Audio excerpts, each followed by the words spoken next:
जय माता दी। आप सभी भक्तगणों को नवरात्रि की हार्दिक शुभकामनाएं। नवरात्रि के दिनों में माता रानी के 9 रूपों की पूजा और अर्चना की जाती है।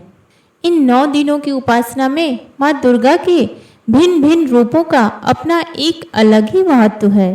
माँ दुर्गा प्रकृति की रक्षा करने के लिए सदैव सजग रहती है। माँ ने अनेक रूपों में अवतार लिए।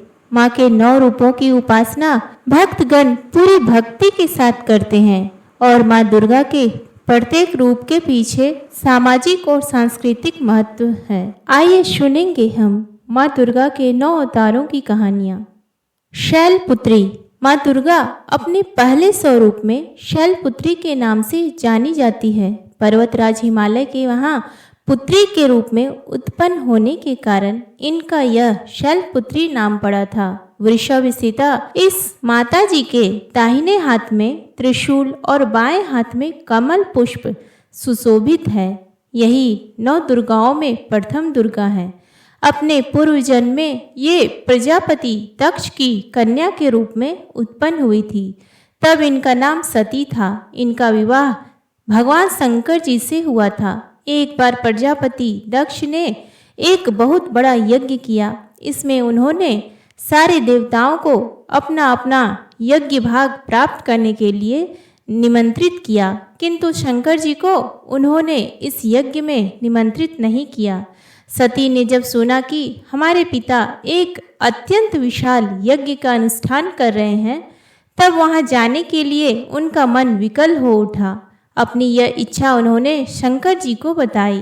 सारी बातों पर विचार करने के बाद उन्होंने कहा, प्रजापति दक्ष किसी कारणवश हमसे रुष्ट है।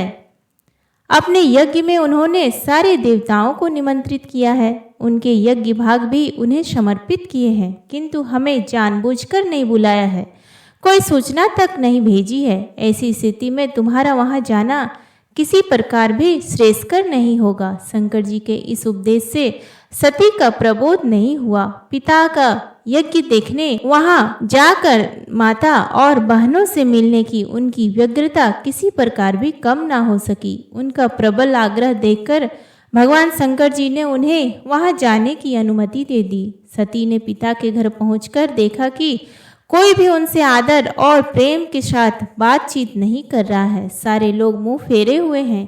केवल उनकी माता ने स्नेह से उन्हें गले लगाया। बहनों की बातों में व्यंग्य और उपहास के भाव भरे हुए थे। परिजनों के इस व्यवहार से उनके मन को बहुत क्लेश पहुंचा। उन्होंने यह भी देखा कि वहां चतुर्दिक भगवान शंकर जी के प्रति तिरस्कार का भाव भरा हुआ है। दक्ष ने उनके प्रति कुछ अपमानजनक वचन भी कहे। यह सब देखकर सती का हृदय क्षोभ, ग्लानि और क्रोध से संतप्त हो उठा। उन्होंने सोचा, भगवान शंकर जी की बात ना मान यहाँ आकर मैंने बहुत बड़ी गलती की है। वह अपने पति भगवान शंकर के इस अपमान को सह न सकी। उन्होंने अपने उस रूप को तत्क्षण वहीं योग अग्नि द्वारा जलाकर भस्म कर दिया। वज्रपात के समान इस दारुण दुख को घटना को सुनकर शंकर जी ने क्रुद्ध हो अपने गणों को भेजकर दक्ष के उस यज्ञ का पूर्णतः विध्वंस करा दिया। सती ने योगाग्नि द्वारा अपने शरीर को भस्म कर अगले जन्म में शैलराज हिमालय की पुत्री के रूप में जन्म लिया। इस बार वह शैलपुत्री नाम से विख्यात हुई। पार्वती हेमवती भी उन्हीं के नाम है। उपनिषद की एक कथा के अनुसार उन्होंने हेमवती स्वरूप से देवताओं का गर्व भंजन किया था। शैलपुत्री देवी का विवाह भी शंकर जी से ही हुआ।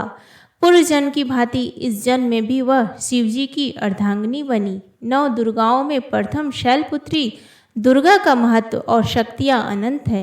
नवरात्र पूजन में प्रथम दिवस इन्हीं की पूजा और उपासना की जाती है। इस प्रथम दिन की उपासना में योगी अपने मन को मूलाधार चक्र में स्थित करते हैं। यहीं से उनका योग साधना का प्रारंभ होता है।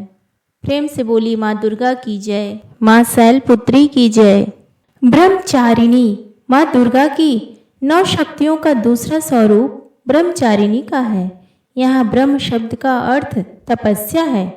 ब्रह्मचारिणी अर्थात तप की चारिणी, तप का आचरण करने वाली। कहा भी है, वेदस्त्वम तपो ब्रह्म वेद तत्व और तप ब्रह्म शब्द के अर्थ है। ब्रह्मचारिणी देवी का स्वरूप पूर्ण ज्योतिर्मय एवं अत्यंत भव्य है। इनके दाहिने हाथ में जप की माला एवं बाएं हाथ में कमंडलू रहता है। अपने पूर्व जन्म में जब ये हिमालय के घर पुत्री रूप में उत्पन्न हुई थी, तब नारद के उपदेश से इन्होंने भगवान शंकर जी को पति रूप में प्राप्त करने के लिए अत्यंत कठिन तपस्या की थी। इसी दुष्कर तपस्या के कारण इन्हें तपश्चारिणी अर्थात ब्रह्मचारिणी नाम से अभिहित किया गया है।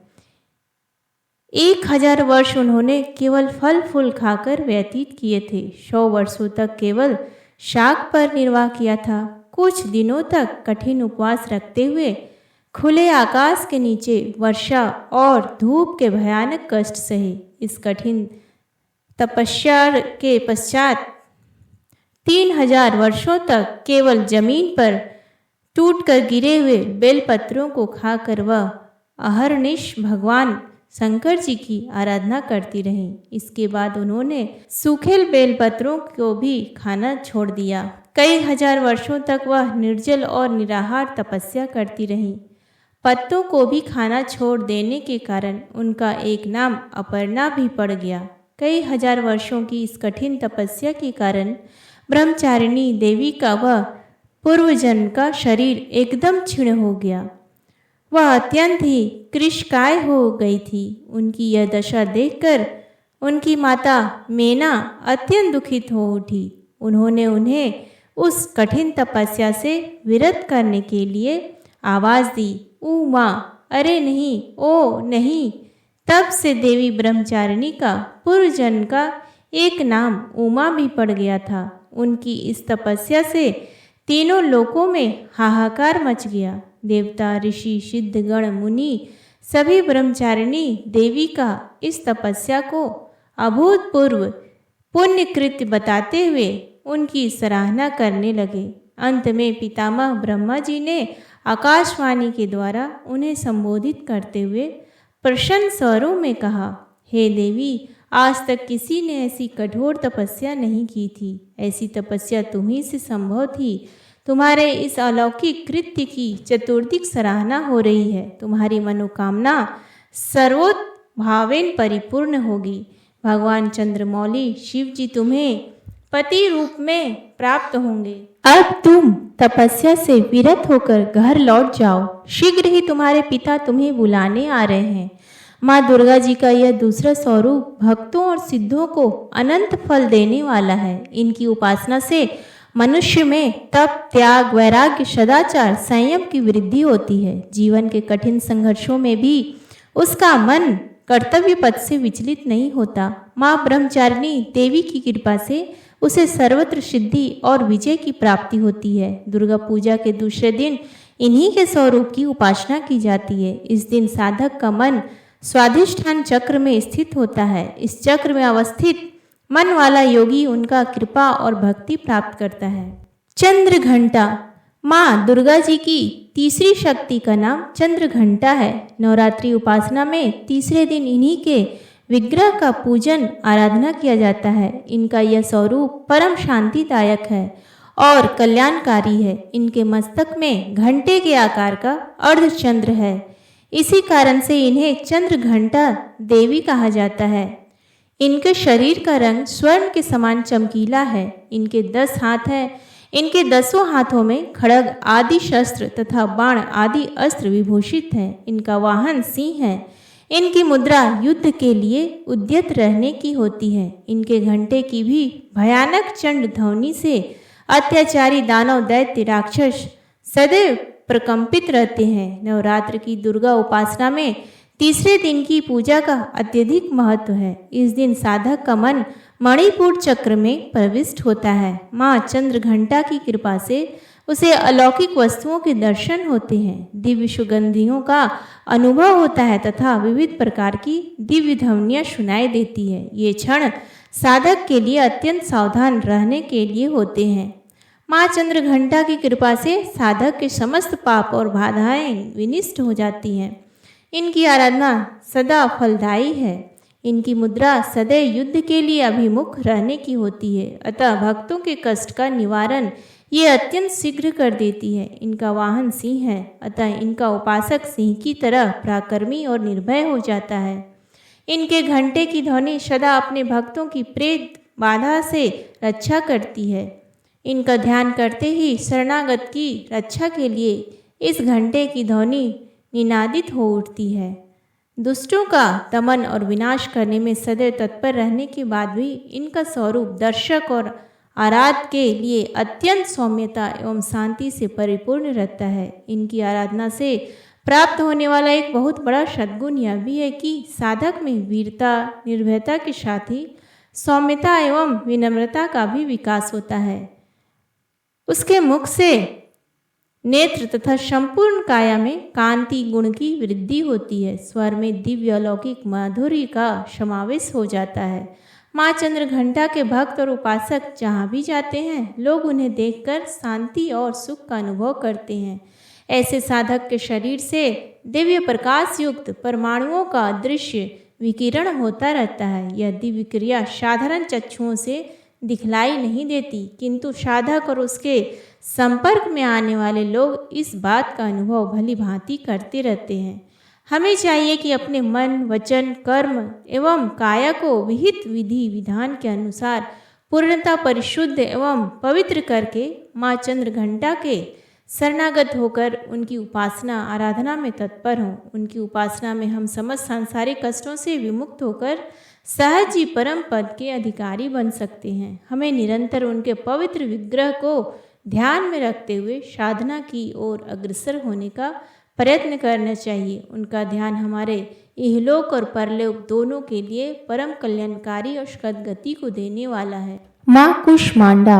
माँ दुर्गा जी के चौथे स्वरूप का नाम कुष्मांडा है। अपनी मंद हल्की हंसी द्वारा अंड अर्थात ब्रह्मांड को उत्पन्न करने के कारण इन्हें कुष्मांडा देवी के नाम से अभिहित किया गया है। जब सृष्टि का अस्तित्व नहीं था, चारों ओर अंधकार ही अंधकार परिव्याप्त था, तब इन्हीं देवी ने अपने ईषद हास्य से ब्रह्मांड की रचना की थी। अतः यही सृष्टि की आदि स्वरूपा आदि शक्ति हैं। इनके पूर्व ब्रह्मांड का अस्तित्व था ही नहीं। इनका विनाश सूर्यमंडल के भीतर के लोक में है। सूर्य लोक में निवास कर सकने की क्षमता और शक्ति केवल इन्हीं में है। इनके शरीर की कांति और प्रभा भी सूर्य के समान ही देदीप्यमान है और भास्वर है। इनके तेज की तुलना इन्हीं से की जा सकती है। अन्य कोई भी देवी देवता इनके तेज और प्रभाव की क्षमता नहीं कर सकते। इन्हीं के तेज और प्रकाश से दसों दिशाएं प्रकाशित हो रही हैं। ब्रह्मांड की सभी वस्तुओं और प्राणियों में अवस्थित तेज इन्हीं की छाया है। इनकी 8 भुजाएं हैं, अतः ये 8 भुजा देवी के नाम से ही विख्यात है। इनके 7 हाथों में क्रमशः कमंडलू, धनुष, बाण, कमल पुष्प, अमृतपूर्ण कलश, चक्र तथा गदा है। 8वें हाथ में सभी सिद्धियों और निधियों को देने वाली जपमाला है। इनका वाहन सिंह है। संस्कृत भाषा में कुष्मांड कुम्हड़े को कहा जाता है। बलियों में कुम्हड़े की बलि इन्हें सर्वाधिक प्रिय है। इस कारण से भी ये कुष्मांडा कही जाती है। नवरात्र पूजन के चौथे दिन कुष्मांडा देवी के स्वरूप की ही उपासना की जाती है। इस दिन साधक का मन अनाहत चक्र में अवस्थित होता है, अतः इस दिन उसे अत्यंत पवित्र और अचंचल मन से कुष्मांडा देवी के स्वरूप को ध्यान में रखकर पूजा उपासना के कार्य में लगना चाहिए। माँ कुष्मांडा की उपासना से भक्तों के समस्त रोग शोक विनष्ट हो जाते हैं। इनकी भक्ति से आयु, यश, बल और आरोग्य की वृद्धि होती है। माँ कुष्मांडा अत्यल्प सेवा और भक्ति से भी प्रसन्न होने वाली है। यदि मनुष्य सच्चे हृदय से इनका शरणागत बन जाए तो फिर उसे अत्यंत सुगमता से परम पद की प्राप्ति हो सकती है। हमें चाहिए कि हम शास्त्रों पुराणों में वर्णित विधि विधान के अनुसार माँ दुर्गा की उपासना और भक्ति के मार्ग पर अहर्नित अग्रसर हों। माँ के भक्ति मार्ग पर कुछ ही कदम आगे बढ़ने पर भक्त साधक को उनकी कृपा का सूक्ष्म अनुभव होने लगता है। यह दुख स्वरूप संसार उसके लिए अत्यंत सुखद और सुगम बन जाता है। माँ की उपासना मनुष्य को सहज भाव से भवसागर से पार उतारने के लिए सर्वाधिक सुगम और श्रेयस्कर मार्ग है। माँ कुष्मांडा की उपासना मनुष्य को आदियों व्याधियों सर्वथा विमुक्त करके उसे सुख समृद्धि और उन्नति की ओर ले जाने वाली है। अतः अपनी लौकिक परलौकिक उन्नति चाहने वालों को इनकी उपासना में सदैव तत्पर रहना चाहिए। माँ स्कंद माता। माँ दुर्गा जी के 5वें स्वरूप को स्कंद माता के नाम से जाना जाता है। ये भगवान स्कंद कुमार कार्तिकेय नाम से भी जाने जाते हैं।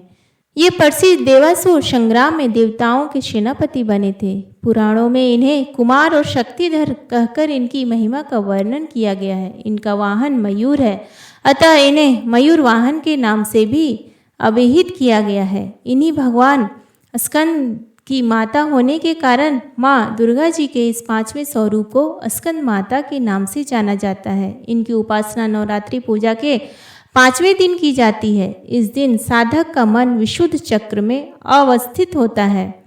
इनके विग्रह में भगवान स्कंद जी बाल रूप में इनकी गोद में बैठे होते हैं। स्कंद मातृ स्वरूपिणी देवी 4 भुजाएं हैं। ये दाहिनी तरफ की ऊपर वाली भुजा से भगवान स्कंद को गोद में पकड़े हुए हैं और दाहिनी तरफ की नीचे वाली भुजा जो ऊपर की ओर उठी हुई है उसमें कमल पुष्प हैं। बाईं तरफ की ऊपर वाली भुजा वर मुद्रा में तथा नीचे वाली भुजा जो ऊपर की ओर उठी है उसमें भी कमल पुष्प ली हुई है। इनका वर्ण पूर्णतः शुभ है। ये कमल के आसन पर विराजमान रहती है, इसी कारण से इन्हें पद्मासना देवी भी कहा जाता है। सिंह भी इनका वाहन है। नवरात्र पूजन के 5वें दिन का शास्त्रों में पुष्कल महत्व बताया गया है। इस चक्र में अवस्थित मन वाले साधक की समस्त बाह्य क्रियाओं एवं चित्त वृत्तियों का लोप हो जाता है। वह विशुद्ध चैतन्य स्वरूप की ओर अग्रसर हो रहा होता है।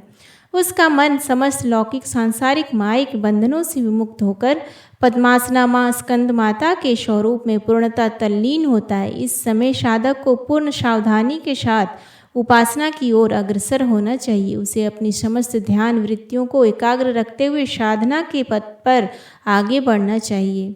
माँ स्कंद माता की उपासना से भक्त की समस्त इच्छाएं पूर्ण हो जाती है। इस मृत्यु लोक में ही उसे परम शांति और सुख का अनुभव होने लगता है। उसके लिए मोक्ष का द्वार स्वयं सुलभ हो जाता है। स्कंद माता की उपासना से बाल रूप स्कंद भगवान की उपासना भी स्वयं से ही हो जाता है। यह विशेषता केवल इन्हीं को प्राप्त है। अतः साधक को स्कंद माता की उपासना की ओर विशेष ध्यान देना चाहिए। सूर्यमंडल की अधिष्ठात्री देवी होने के कारण इनका उपासक अलौकिक तेज एवं कांति से संपन्न हो जाता है। एक अलौकिक प्रभाव मंडल अदृश्य भाव से सदैव उसके चतुर्दिक परिव्याप्त रहता है। यह प्रमंडल प्रतिक्षण उसके योग क्षेम का निर्वहन करता है। अतः हमें एकाग्र भाव से मन को पवित्र रखकर माँ की शरण में अनेक प्रयत्न करने चाहिए। इस घोर भाव सागर दुखों से मुक्ति पाकर मोक्ष का मार्ग सुलभ बनाने का इससे उत्तम उपाय दूसरा नहीं है। प्रेम से बोलिए माँ स्कंद माता की जय। कात्यायनी।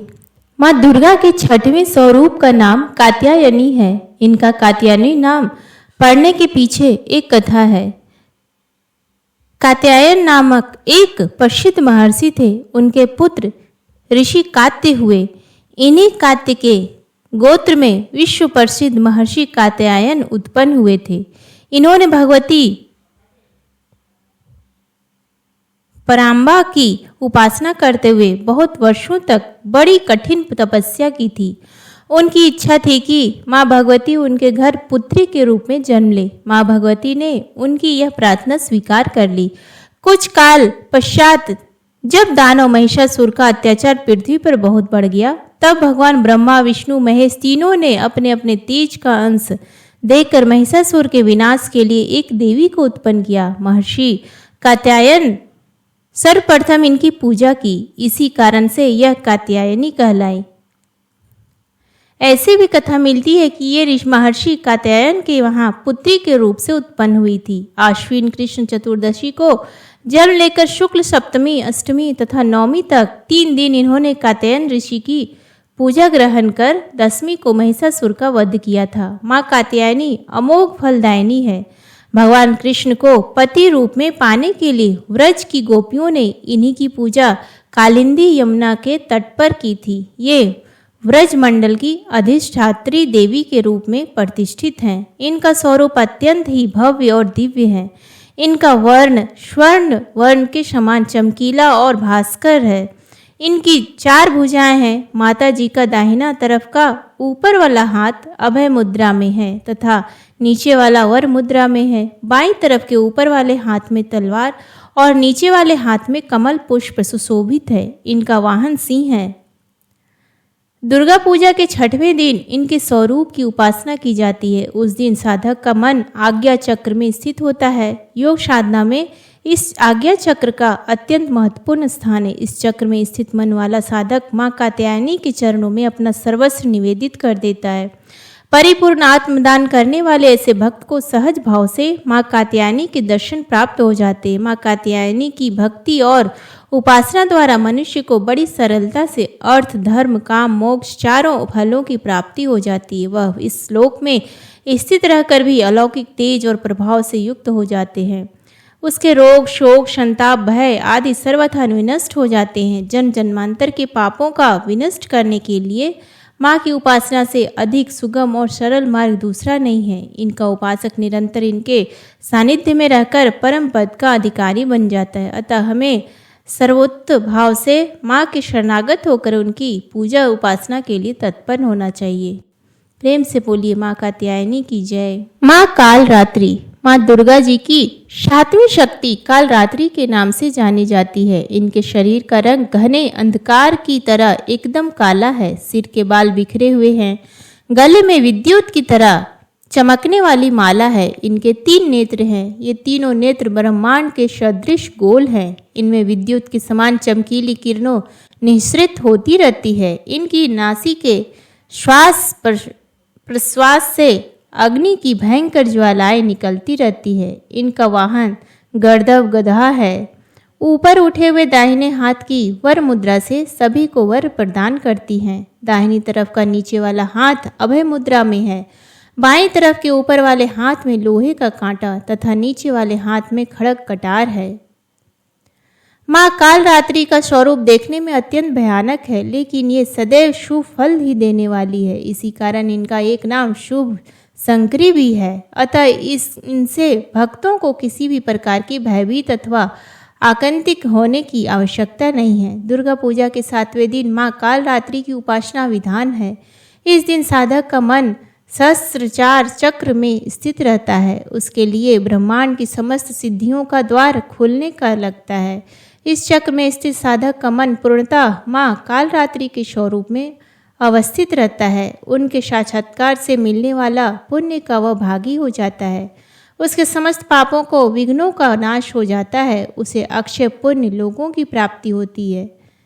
माँ कालरात्रि दुष्टों का विनाश करने वाली है। दानव, दैत्य, राक्षस, भूत, प्रेत आदि इनके स्मरण मात्र से ही भयभीत होकर भाग जाते हैं। ये ग्रह बाधाओं को भी दूर करने वाली है। इनकी उपासना को अग्नि भय, जल भय, जंतु भय, शत्रु भय, रात्रि भय आदि कभी नहीं होते। इनकी कृपा से वह सर्वथा भय मुक्त हो जाता है। माँ कालरात्रि के स्वरूप विग्रह को अपने हृदय में अवस्थित करके मनुष्य को एकनिष्ठ भाव से उनकी उपासना करनी चाहिए। यम नियम यम का उसे पूर्ण पालन करना चाहिए। मन वचन काया की पवित्रता रखनी चाहिए। वह शुभ शंकरी देवी हैं। उनकी उपासना से होने वाले शुभों की गणना नहीं की जा सकती। हमें निरंतर उनका स्मरण, ध्यान और पूजन करना चाहिए। माँ महागौरी माँ दुर्गा जी की 8वीं शक्ति का नाम महागौरी है। इनका वर्णन पूर्णतः गौर है। इस गौर माता की उपमा शंख, चंद्र और कुंद के फूल से दी गई है। इनकी आयु 8 वर्ष की मानी गई है। अष्टवर्षा भवेद गौरी। इनके समस्त वस्त्र एवं आभूषण आदि भी श्वेत है। इनकी 4 भुजाएं हैं। इनका वाहन वृषभ है। इनके ऊपर के दाहिने हाथ में अभय मुद्रा और नीचे वाले दाहिने हाथ में त्रिशूल है।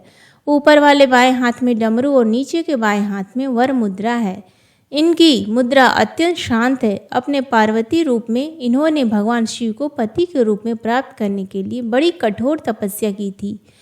इस कठोर तपस्या के कारण इनका शरीर एकदम काला पड़ गया। इनकी तपस्या से प्रसन्न और संतुष्ट होकर जब भगवान शिव ने इनके शरीर को गंगा जी के पवित्र जल से मल कर धोया, तब वह विद्युत प्रभा के समान अत्यंत कांतिमान और गौर हो उठा। तभी से इनका नाम महागौरी पड़ा। दुर्गा पूजा के 8वें दिन महागौरी की उपासना का विधान है। इनकी शक्ति अमोघ और सद्य फलदायिनी है। इनकी उपासना से भक्तों के सभी कल्मश दूर हो जाते हैं। उसके पूर्व संचित पाप भी विनष्ट हो जाते हैं। भविष्य में पाप, संताप, दैन्य दुख और उसके सापास कभी नहीं आते। वह सभी प्रकार से पवित्र और अक्षय पुण्यों का अधिकारी हो जाता है। माँ महागौरी का ध्यान, स्मरण, पूजन, आराधना भक्तों के लिए सर्वविध कल्याणकारी है। हमें सदैव इनका ध्यान करना चाहिए। इनकी कृपा से अलौकिक सिद्धियों की प्राप्ति होती है। मन को अनन्य भाव से एकनिष्ठ कर मनुष्य को सदैव इनके ही पादारविंदों का ध्यान करना चाहिए। ये भक्तों का कष्ट अवश्य ही दूर करती हैं। इनकी उपासना से आर्तजनों के असंभव कार्य भी संभव हो जाते हैं। अतः इनके चरणों की शरण पाने के लिए हमें सर्वविध प्रयत्न करना चाहिए। पुराणों में इनकी महिमा का प्रचुर आख्यान किया गया है। ये मनुष्य की प्रवृत्तियों को सत्य की ओर प्रेरित करके असक्त विनाश करती है। हमें सदैव इनका शरणागत बनना चाहिए। माँ सिद्धिदात्री। माँ सिद्धिदात्री माँ दुर्गा जी का नवा शक्ति का नाम सिद्धिदात्री है। ये सभी प्रकार की सिद्धियों को देने वाली है। माँ सिद्धिदात्री भक्तों और साधकों को ये सभी सिद्धियां प्रदान करने में समर्थ है। देवी पुराण के अनुसार भगवान शिव ने इनकी कृपा से ही इन सिद्धियों को प्राप्त किया था। इनकी अनुकंपा से ही भगवान शिव का आधा शरीर देवी का हुआ था। इसी कारण वह लोक में अर्धनारीश्वर नाम से प्रसिद्ध हुए। माँ सिद्धिदात्री 4 भुजाओं वाली है।